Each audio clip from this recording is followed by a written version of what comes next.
Salut Yogi, jour numéro 12, ça commence à faire long, j'espère que vous tenez encore.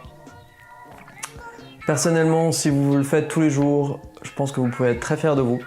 Et j'espère que vous voyez en fait les effets de pratiquer un petit peu tous les jours et vraiment, il n'y a pas besoin de pratiquer 1h30 par jour. On peut dédier un tout petit peu de son temps juste pour son corps et ça va nous faire du bien. Parlant de nous faire du bien, on va travailler un petit peu sur les hanches aujourd'hui. Genre de posture que j'adore personnellement. Donc pour ça, on va commencer simplement assis sur le tapis.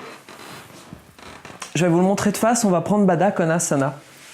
Pour ça, on reste assis sur le tapis et on place les pieds ensemble.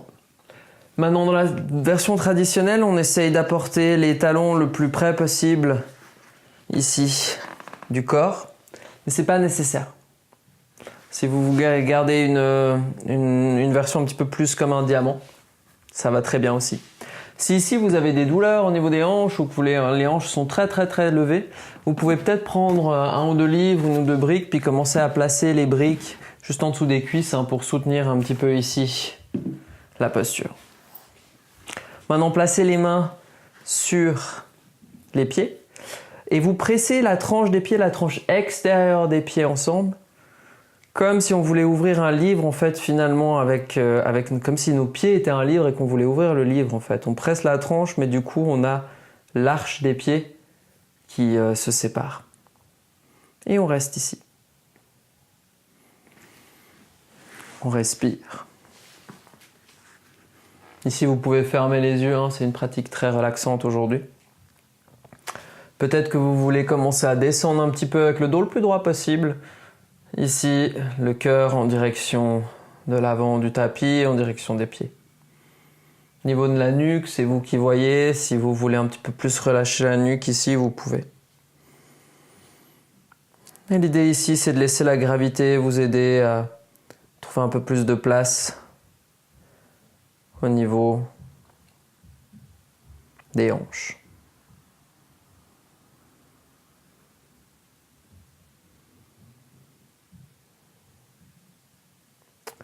Prendre des grandes respirations et des grandes expirations. Essayez de trouver à nouveau une respiration qui est un peu synchronisée, où la longueur des inspires et des expires serait la même.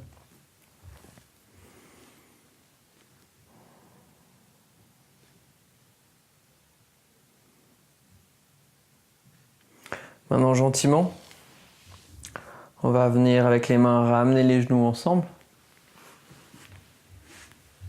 Les genoux pliés. Je me tourne de côté, vous restez où vous êtes. Ce que vous allez faire, c'est tendre la jambe droite ici. Serrez le plus que vous pouvez le talon gauche vers la fesse gauche. Puis laissez le pied gauche s'ouvrir ici. Pressez le pied gauche contre la cuisse droite. On va prendre Janu Sirsasana. Pour ça, on va tourner légèrement le cœur vers le pied droit. On va lever les bras, trouver de la place. Expirez, on va prendre une flexion en avant. Gardez les doigts de pied flex, donc le pied droit flex. Certaines personnes pourront accrocher ici le pied droit, d'autres pas. Ici, il nous faut un petit peu d'ouverture au niveau de la hanche gauche. Il nous faut aussi de l'ouverture au niveau de l'arrière de la jambe droite. À nouveau, si vous avez le genou gauche qui est très levé ici, vous pouvez toujours placer une brique en dessous pour supporter ici le genou et la hanche. Et on respire. J'essaie d'avoir le dos le plus droit possible, tout en sachant que c'est impossible pour la plupart des gens d'avoir le dos complètement plat. Et voilà, mes mains sont de part et d'autre, j'essaie pas nécessairement d'accrocher le pied pour forcer en fait le cœur à descendre un petit peu plus. Par contre, activement, je pense à presser la cuisse gauche vers le bas pour que le genou gauche descende vers le bas. Ce genre de pratique pour les hanches, ce qu'il faut faire gaffe ici, c'est toujours le genou. Donc faites toujours attention à ce qu'il n'y ait aucun pincement au niveau des genoux ici. C'est peut-être que vous êtes en train de tourner le genou d'une façon qu'il ne faudrait pas. Depuis ici, on remonte, on relève le genou gauche, on plie le genou droit. On va faire la même chose de l'autre côté, donc on tend la jambe gauche, on plie le genou droit. Dès que le talon droit est le plus proche possible de la fesse droite, on ouvre ici le genou droit du côté droite. Je vous montre juste l'autre côté. Voilà. Depuis ici, on inspire, le dos est droit, on tourne légèrement le cœur vers le pied gauche, on lève les bras. On expire, on descend. À nouveau, le dos, le droit sans non plus forcer trop. Respirez. Peut-être que le genou gauche est légèrement plié, c'est ok aussi. Et on respire. Je suis activement en train de tourner les doigts de pied vers le cœur. Le cœur se tourne légèrement vers les doigts de pied. Je presse aussi le talon gauche au sol et c'est comme si je voulais le ramener vers la hanche gauche. Ça va me permettre d'activer, vous voyez que le tapis, mais il est même en train un peu de se plier. Ça va me permettre de vraiment activer toute la jambe gauche, utiliser aussi mes muscles pour gagner en flexibilité ici, pour travailler un petit peu plus en profondeur. Et gentiment on remonte. Maintenant on va prendre une posture qui s'appelle Upavista Konasana, où on va simplement garder les pieds le plus large possible. Ici, on va s'asseoir, on va ouvrir le pied gauche, ouvrir le pied droite. Pour la plupart des gens, ils arrivent à gagner un angle qui est un peu plus grand qu'un angle droit. Moi, c'est pas mon cas ici, donc je reste ici. On presse les talons au sol, on garde les doigts de pied qui pointent en direction du ciel, en direction du tapis, en direction du ciel ou du plafond, pas du tapis évidemment. Et on essaie de garder le dos le plus droit possible. Alors si on est plus flexible que moi, on va pouvoir commencer à placer les mains vers l'avant et marcher les mains pour descendre le corps. Pour les gens un petit peu moins flexibles que moi, on garde les genoux légèrement pliés et on vient presser le bout des doigts derrière les hanches. Et on essaie de garder le dos le plus droit possible, d'ouvrir les épaules, peut-être fermer les yeux, sentir ici une belle activation au niveau des hanches, au niveau de l'arrière des jambes.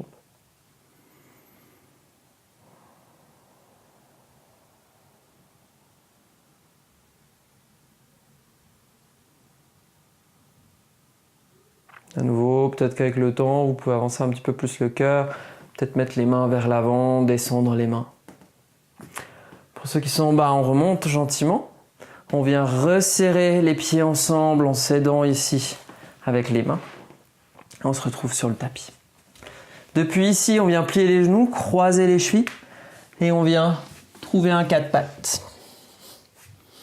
On va prendre une posture qui peut-être est trop forte pour vous. Il y a toujours des alternatives, mais je vous propose de prendre la version la plus aisée en fait de ce demi-pigeon. Pour ça, simplement depuis le quatre pattes, on va avancer le genou droit derrière la main droite et placer le pied droit un peu plus vers la gauche pour que le tibia fasse plus ou moins un angle de 45 degrés.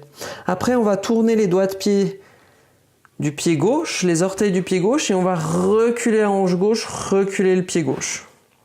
Maintenant, le pied droit, soit il est moins que 45 degrés et on peut laisser le pied droit sur une même ligne avec le tibia droite, soit on flexe le pied droit pour pouvoir protéger le genou droit.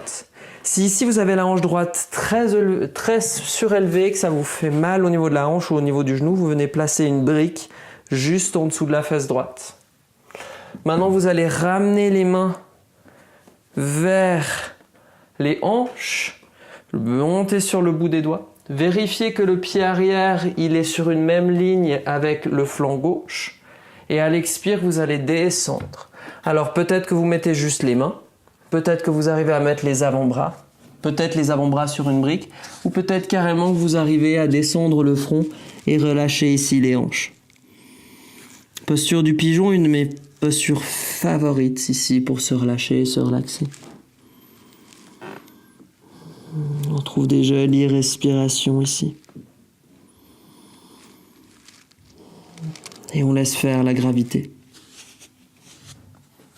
On peut aussi mettre peut-être les avant-bras, la tranche des avant-bras au sol et poser le front ici sur les mains ou sur les pouces. Si on est un petit peu moins ouvert au niveau des hanches. Si ça c'est pas du tout accessible pour vous, vous pouvez toujours aller sur le dos. Vous pouvez placer le pied droit juste en dessous du genou gauche et trouver ce qu'on appelle en anglais threading the needle. On l'a fait dans la première semaine, première partie de ce challenge. C'est un pigeon sur le dos qui est un petit peu moins fort. Sinon, depuis ici, on va gentiment engager les abdos pour pouvoir remonter les mains gentiment. Depuis ici, on va tourner les doigts de pied arrière, les orteils gauche, les orteils du pied gauche. Et on va relever les hanches et revenir dans ce quatre pattes, gentiment. Maintenant, pressez les fesses vers les talons. Trouvez un semblant de posture de l'enfant avant de revenir dans le quatre pattes. Cette fois-ci, le genou gauche derrière la main gauche. On ouvre le pied 45 degrés, pas besoin d'aller plus, hein. Ceux qui ont vraiment l'habitude, ils peuvent aller plus, mais c'est vraiment pas nécessaire, surtout si vous êtes débutant. Et vous reculez le pied droit. Ici. À nouveau, engagez le pied gauche ou laissez-le. Ici, si vous êtes moins 45 degrés. On recule un petit peu les mains. On lève le cœur. J'aligne la jambe droite avec le flanc droit. Et j'expire, je relâche. Et remarquez ici que vous avez probablement pas du tout la même ouverture au niveau de la hanche gauche ou de la hanche droite. Personne n'est complètement symétrique. Et je pense que tendre à trouver une symétrie, c'est pas pertinent. Donc restez ici tranquillement. Observez les différences. Peut-être que d'un côté vous aviez besoin de la brique et de l'autre pas. Peut-être que cette fois-ci, ce côté, vous avez besoin de la brique parce que vous sentez que le corps a un petit peu plus de peine. Le front, il peut fondre sur le tapis si vous avez la flexibilité. C'est toujours bon aussi de juste checker le genou, être sûr qu'il est OK, qu'il n'y ait pas des douleurs au niveau du genou. Si ça tire un petit peu, c'est tout à fait possible. Tout comme si ça tire au niveau des hanches, c'est un peu le but, mais il ne faut pas que ça fasse mal. Il ne faut jamais aller à un point où on est dans la douleur, parce que ça veut dire qu'on est vers le point de non-retour. Et on respire.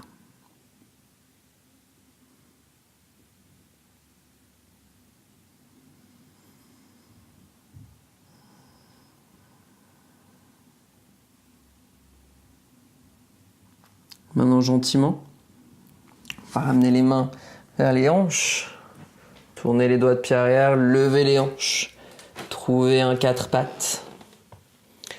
Et on va prendre pour finir cette pratique, on va prendre une posture de l'enfant très large avec les genoux. Donc, genoux largeur du tapis, les pieds ensemble. On vient placer les fesses sur les talons. Avancer les bras le plus qu'on peut. Laisser le front tomber ici au niveau du tapis. Et vous allez rester ici un moment.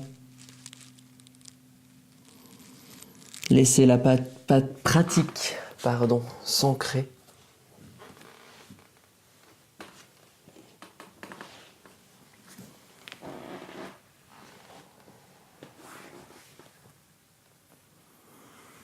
Sentir que la gravité, elle vous aide ici à fondre encore un petit peu plus les hanches contre les talons. À nouveau, restez ici autant de temps qu'il le faut pour pouvoir recommencer votre journée, si vous pratiquez le matin, à midi ou le soir. On se retrouve demain. Namasté.